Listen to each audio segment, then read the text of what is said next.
Greetings sailors and welcome back to World of Warships and a look at something I haven't actually shown on the channel before, although it's definitely not new. The Anhalt, which is a tier 8 German battleship, a premium one. It's also rather unlike the rest of them in that it is very firmly a World War I kind of looking vintage. Although this was never actually built, this is one from the Wargaming Design Bureau a little bit.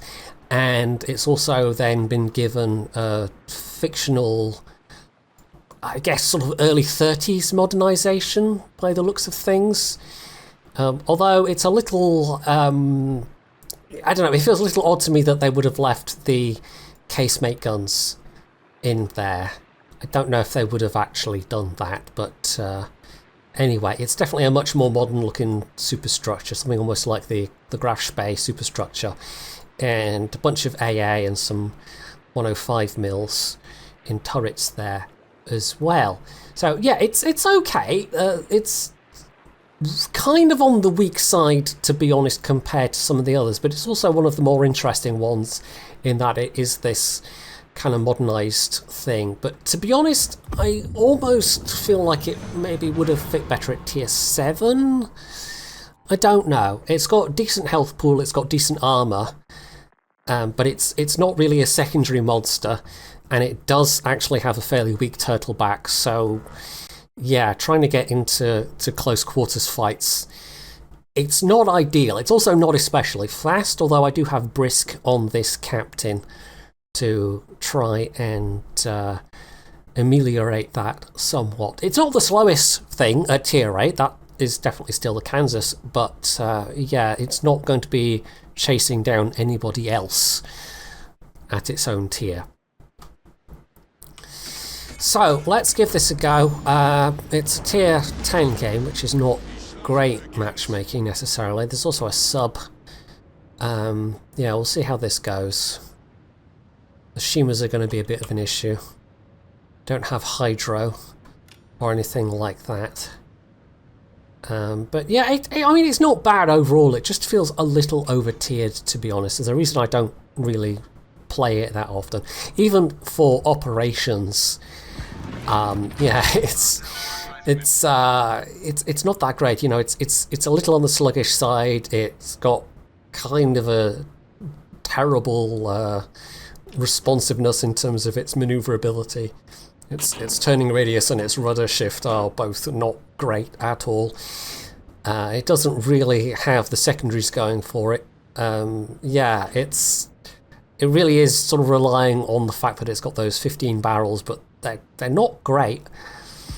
Like the AP, okay, it's kind of relying more on sheer quantity than quality. I think it's actually even slightly worse AP than the Mackinson has. And the HE, it's not completely terrible. It's got the German, the extra penetration on it, so that's fine. But the damage is pretty low for a battleship caliber shell. And the burn chance, I mean, it's not fantastic either, but 27% is not terrible. You just don't really have the rate of fire, however, to make this a reliable fire setter. Anyway, let's have a pop at this Marco Polo. See how we do. We don't want to engage too closely, to be honest, at this tier. 3 ricochets, that was not fantastic. And the Malta is also going to be, not Malta, we've got the Malta. The Audacious is also definitely going to be a problem. I do have a fighter though. You can take a spotter, but to be honest, the range feels good enough as is. You definitely can't complain about the range on this thing. It's one of the few things where you can point at it and go, yeah, that's actually quite good, but it's still, you know, on a par with Bismarcks and Tirpitzes and whatnot, Odins, Brandenburgs. Right, we're going to immediately put that fire out. I've tried to build this for survivability overall. There's not really much else you can do with it. Including the long duration damage con there. That's going to be the Ognavoy that's lighting me right now.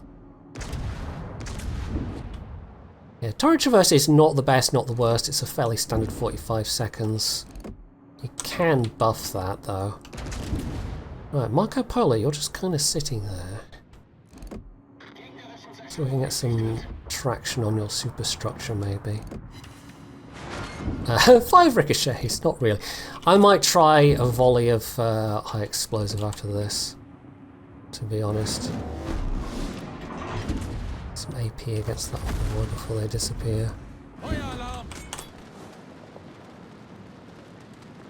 Yeah, it's a bit, it's the curse of many guns. It's like, yeah, you've got quite a large throw weight, but it's a bit scattershot.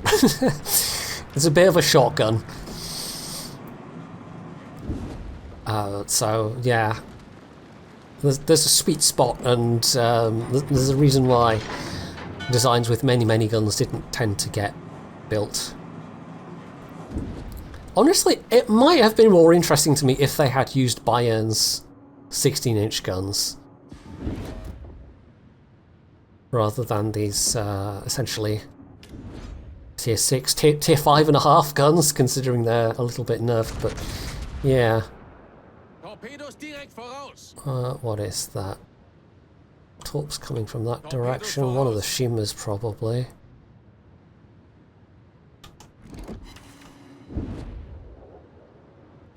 So yeah, if you're wanting to set fires, you also kind of need some accuracy to work with, but it's far from great in that regard.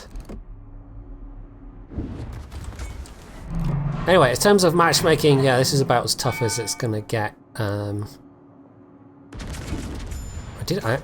going to make a little confession here. This is not actually my first attempt at recording. I tried recording this a little earlier and just... I don't know, I wasn't feeling it. Sometimes you do that. Sometimes you record and you just think, no, that wasn't any good. I'm going to try that again. And you throw away 30-odd minutes of recording because, you know, it just wasn't working out. Which is better when it's something like Warships and it's like a self-contained thing. But yeah, if you're trying to do that with some other game, then obviously that's less ideal. To go back to earlier saves or something. Right, I'm getting a little bit of focus here. Don't really like it. Like I said, decently tough, but I don't want to be hit by all these bigger guns if I can possibly help it. Now you're just about in secondary range, actually, Ognavoy. Should we try going back to AP if we're going to have Castilias and things to shoot at?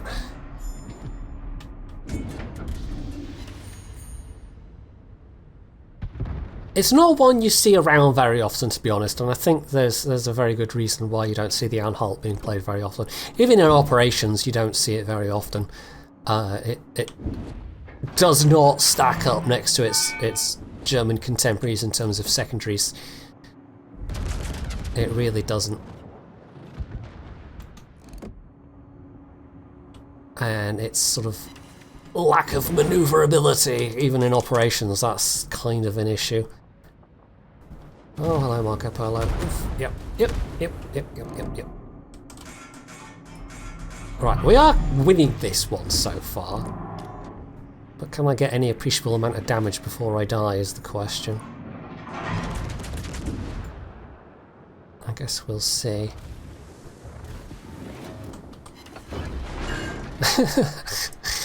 No, 4 pens. I mean, because it's such a small caliber, and the fact that it's even nerfed compared to the... I think it's around 10,000. So I don't know why they decided they were going to nerf it a little bit compared to the Mackinson, but yeah. Well, we don't really want to aim for belt, we're kind of going for upper belt superstructure. They're also kind of lazy, these shells. It's almost more like your flinging some super heavy American shells around. But the of course things like the Mackensen and the Bayern have that issue as well. The older German ships.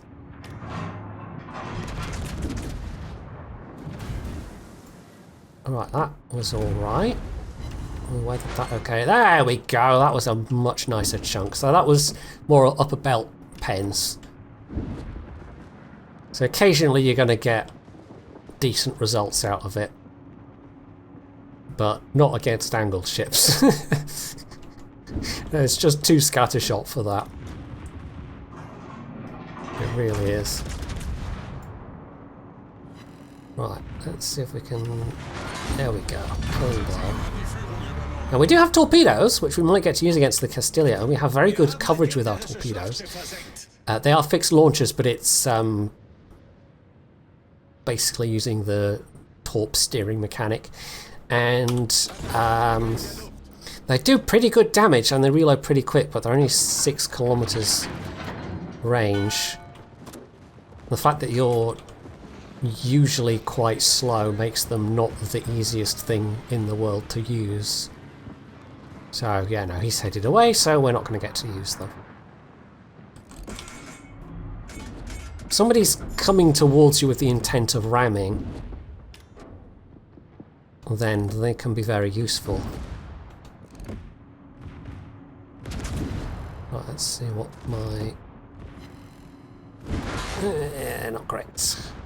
At least close enough for the secondaries to put in some work, but you can see why you don't go for secondaries with this thing. You just have too few barrels per side. It's not worth the investment, not even slightly.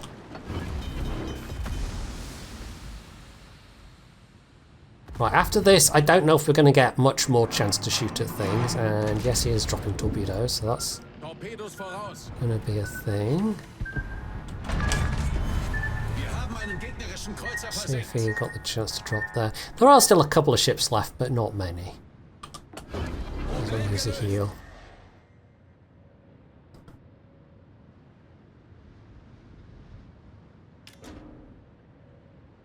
Here's where having the... oh, yeah, there they are. Okay. We're going to take one on the belt. That's not too bad. Yeah. The spotter might have been useful here, but never mind. Great aggressive place. Oh, I don't know about that. I've only done 70k damage.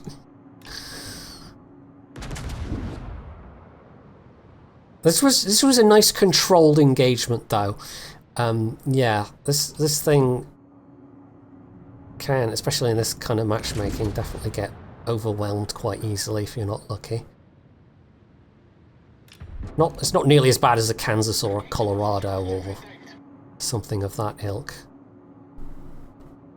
Yeah, my shells didn't have a chance to get there in time. Right, Conqueror, you're going to run aground. We might actually get a chance to pop some shots here.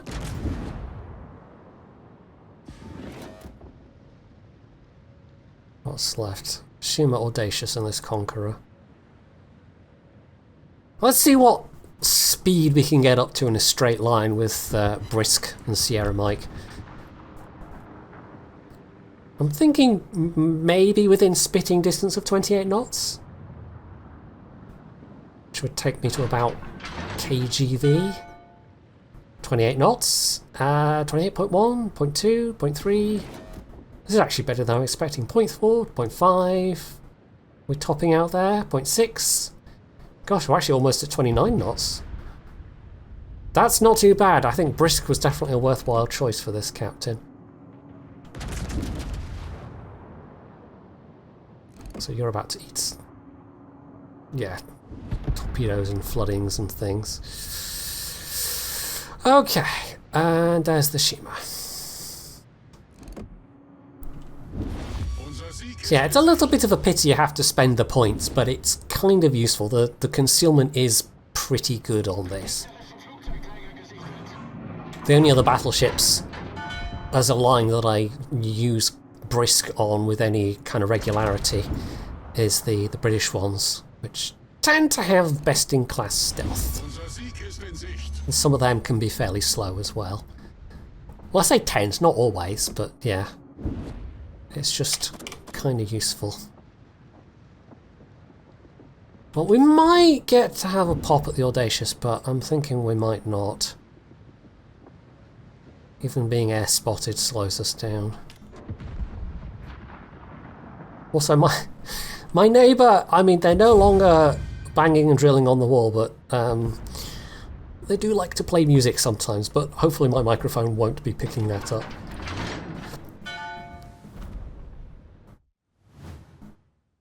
It's sort of mildly annoying, but at least they're not the kind of person that does it late at night. I have had a neighbour in the past that I had to go and talk to because it'd get to like 2 AM and there'd still be music blasting through the wall.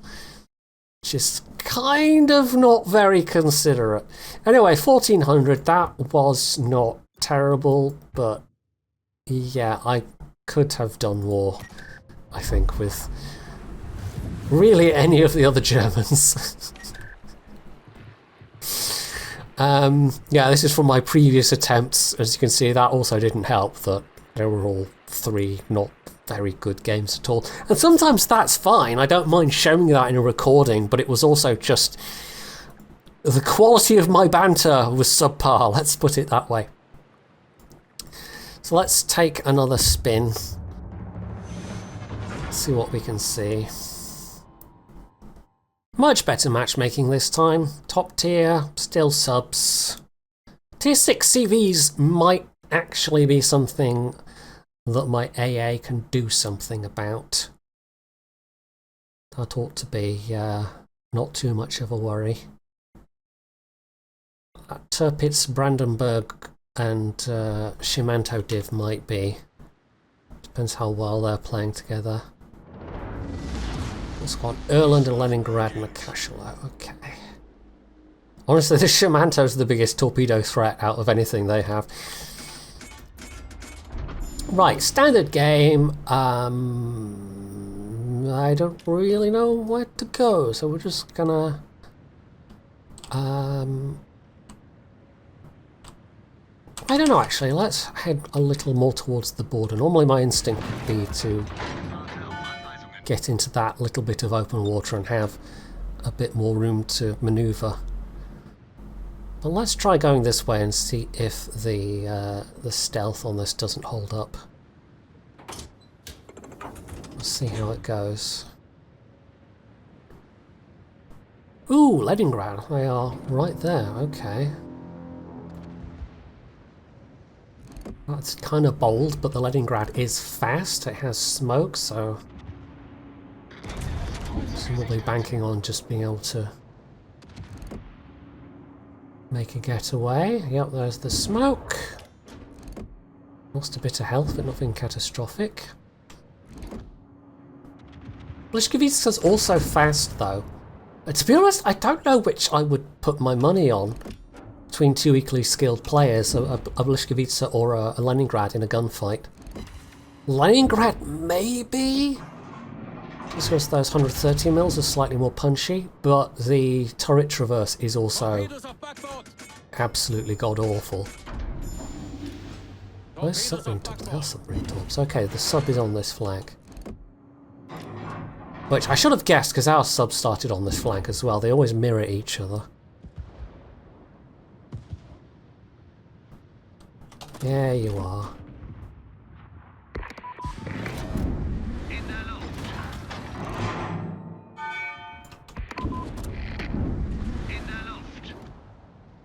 Right, Gneiser now. We got a bit of damage. See if I can't do a bit better with my shell leading in this one. You're actually reversing Gneiser now. That's slightly weird, but okay.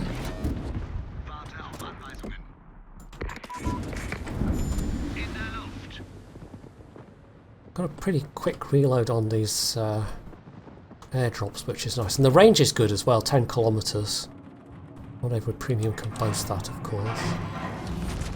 Nice! There we go. Bye-bye submarine. And we'll always take a sub kill. Only a tier 6 sub, so not, you know, as dangerous as if it had been a tier 8 sub, but still. It was one of those previous games where one of the enemy, it was a game with 2 tier 8 subs per team in it.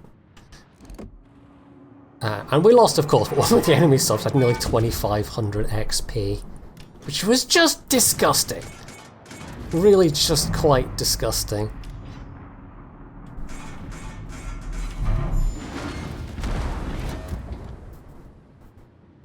Yeah, even full pens, battleship, you know, pens don't feel particularly consequential with these guns. It really is a shotgun.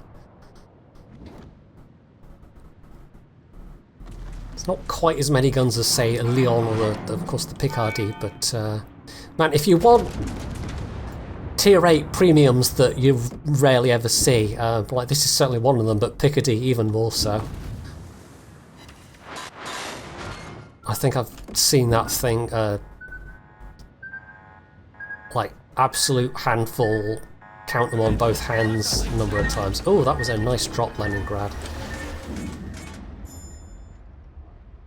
Yeah, it can stealth drop, I've got to remember that. Right, yeah, we kind of need the Pushkevitsa to get ahead a little bit.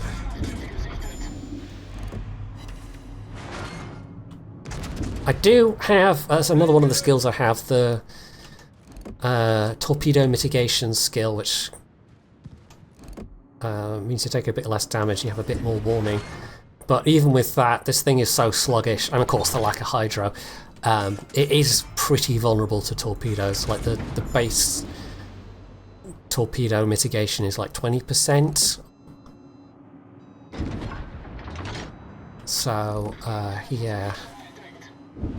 Not especially high.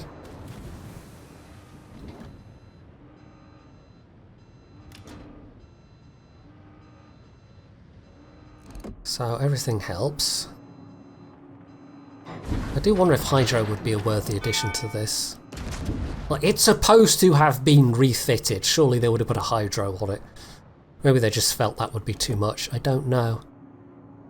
Like, I could not tell you if this thing has been buffed in the what, 1.5 years it's been out? Something like 1.5 years. It was late 2022? We're still in early 2024. Oh, hello, Queen Elizabeth.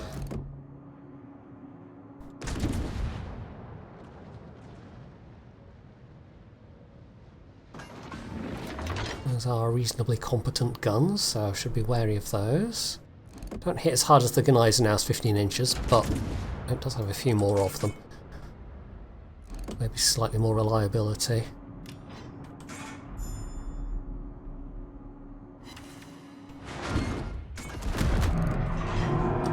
Yeah, we have, I mean, it's unfortunate taking those torpedoes. We have taken a fair bit of damage that we can't really repair, because it was torpedo damage.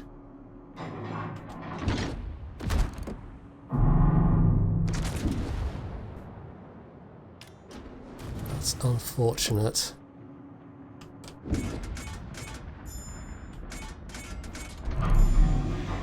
Right, the Brandenburg is coming into range now as well. Let's see. I was going to say, let's see if we can get unspotted, but I don't think that's going to be possible if there's planes buzzing around.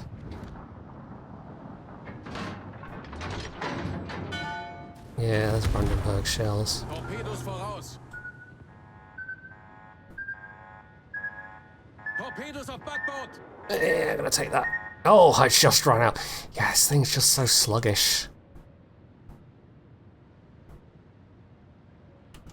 It really, I mean, I really don't quite understand, looking at this and looking back at when it was introduced, why it wasn't made a tier 7 other than, you know, money. Well, they could charge more for a tier 8 than they could a tier 7. You would think it having these guns at tier 8, they'd have given it better characteristics. But no.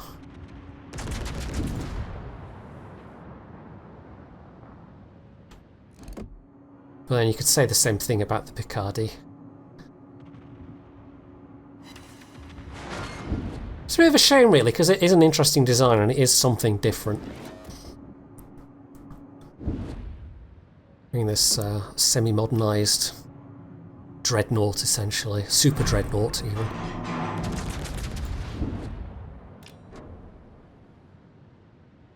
There's nothing else quite like it. Although there could be other things like it. I mean, if you look at the little blurb Wargaming gives you in-game, it was something they have made a variation of that was proposed, and presumably, you know, that proposal had its own variations anyway. And then they put these guns on it, and then gave it the modern superstructure and the like. I'm sure there are other proposals of that generation. Well, I mean, there were enough to make the battlecruiser line, so... yeah. Oh, we're just failing to really find much purchase here. It is absolutely... With these guns, it's just chip damage. It's a little bit here and a little bit there, and occasionally you're going to get a decent hit into something. This right here is also one of the reasons why I didn't really take the spotter, because the shells take so bloody long to get anywhere. They are very lazy shells. By the time they get there, it's not that difficult for especially the many faster battleships you will meet to dodge out of the way. Well, this guy now is limiting his options by being so close to the border. Right. Sinop and the North Carolina. Well, the Sinop's not looking so good, but the North Carolina's still full health. I don't really want to press onwards here. Bismarck's got decent health as well. Just busy picking on this Normandy. Where's Queen Elizabeth? I mean, they have been forced into a pretty defensive posture. We've only lost 2 ships. That was only the second ship we lost. So, yeah, no need to be especially precipitous. Also, let's get the tiny bit of health back that we can manage, I suppose. Yeah, it would have been even worse if I didn't have that torpedo mitigation skill.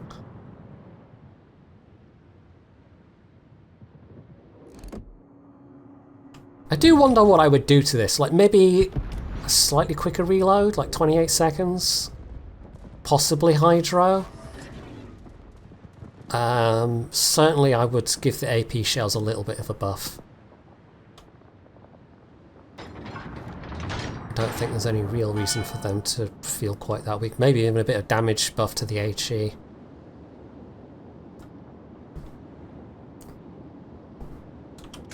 The only thing the HE really has going for it is that extra German pen that you get, which we might have to rely on just now, actually. Focusing the Tirpitz and the Brandenburg.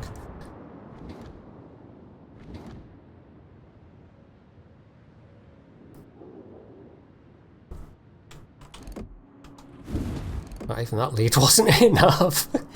We are quite towards the edge of our range, though.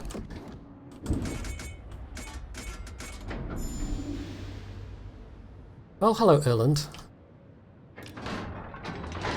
You've come all the way over here, have you? Interesting.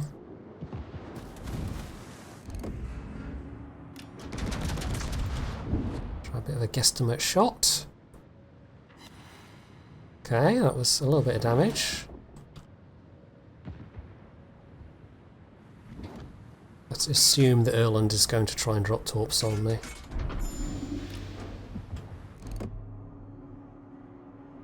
We are absolutely caging them in here, though. It's just a matter of staying alive and see if we can get a bit more damage out of it.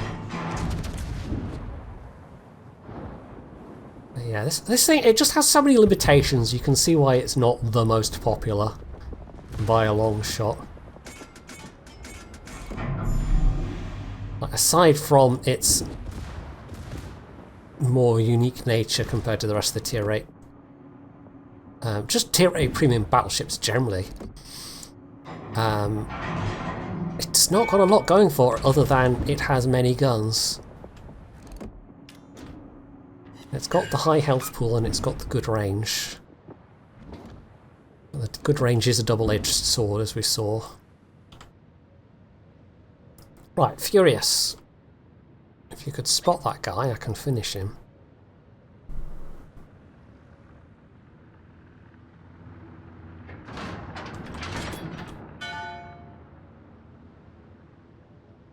There's their ranger. Yeah, we just kind of not need to be stupid, but it seems like we're not being stupid, so that's great. Nolan doesn't have a smoke to hide behind. Only his AA. Well, doing damage to a destroyer, at least it's going to be worth more.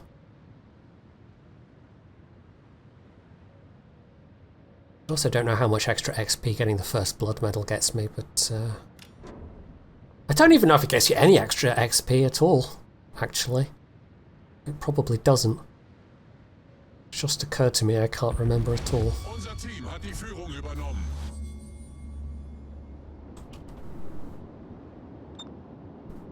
I might even be going for our cap.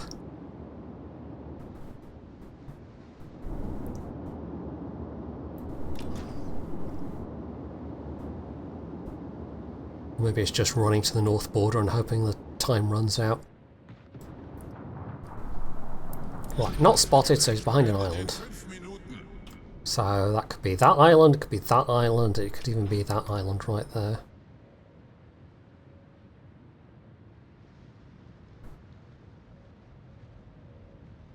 Yeah, it's just guesswork at this point. Right, Bismarck's still pretty healthy. Leningrad, Tirpitz. Yeah, okay, let's just keep focusing on the Erland then.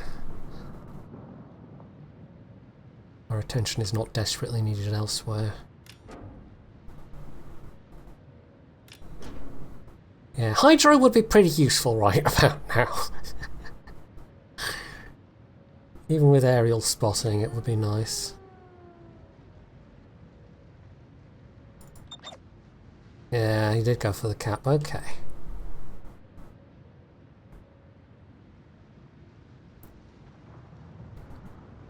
Getting a few points, I suppose. Heck, that could even be the Leningrad, it doesn't necessarily have to be the Erland.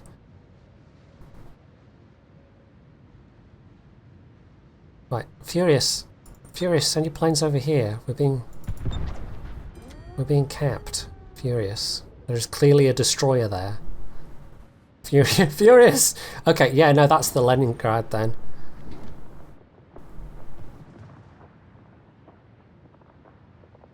I suspect the Heap is going to finish this guy off. If all my turrets traverse. I mean, that's another way in which you could spruce this up a little bit. Give it a better turret traverse.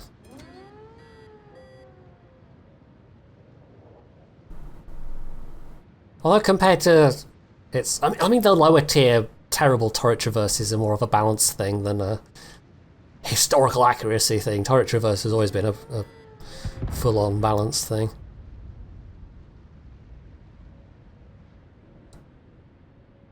Right, there goes the Akizuki, that's not so good. The Tirpitz is about to go down. We can get two people capping. Still, I don't want to leave anything to chance. There we go, Blishkevitz got him.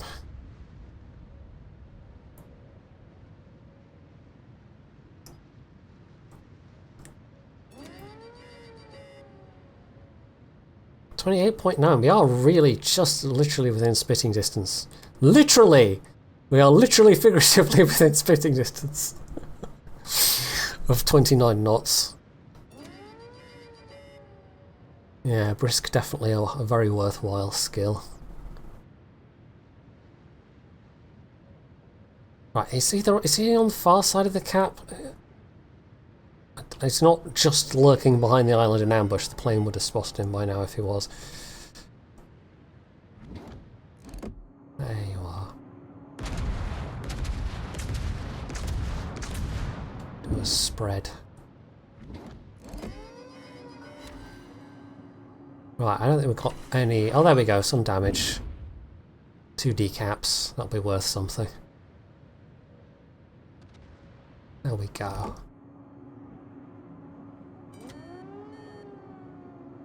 Right, not sitting in his smoke. Wow, the Furious actually almost got him there. A couple more seconds and you would burn out, but never mind. Slightly unlucky for the Furious. Not a great game damage-wise, but I kind of tried to do what I could. Still decent score, actually a better score than last time. I'll give that Bliskovitsa a compliment as well. That was decent play for a Bliskovitsa.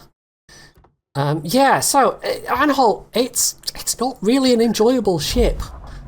I think it would need some tweaks before it got to the status of being an enjoyable ship.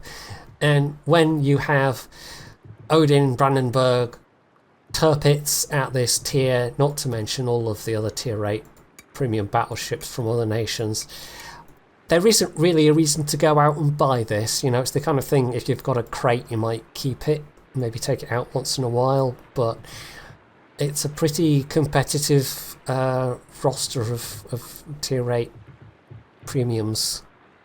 So this is definitely way down there on the lower end. It's just not that fun to play. And I don't know if Wargaming's gonna, you know, take a look at it anytime soon, but they've not really given any indication that they will, so who knows? It turns out there was turns out there was a reason why I didn't really decide to cover it until now, and it turns out there was a reason why I didn't really Turns out there was a reason why I didn't really decide to cover it until now, and the reason is it's just not that fun to play. I'm sure there's somebody out there that absolutely loves it, but for sure that somebody is not me. Anyway, that is it for this video. Hopefully you've enjoyed it, and if you have, you can do all the usual things down underneath it. And of course, as always, stay tuned for more.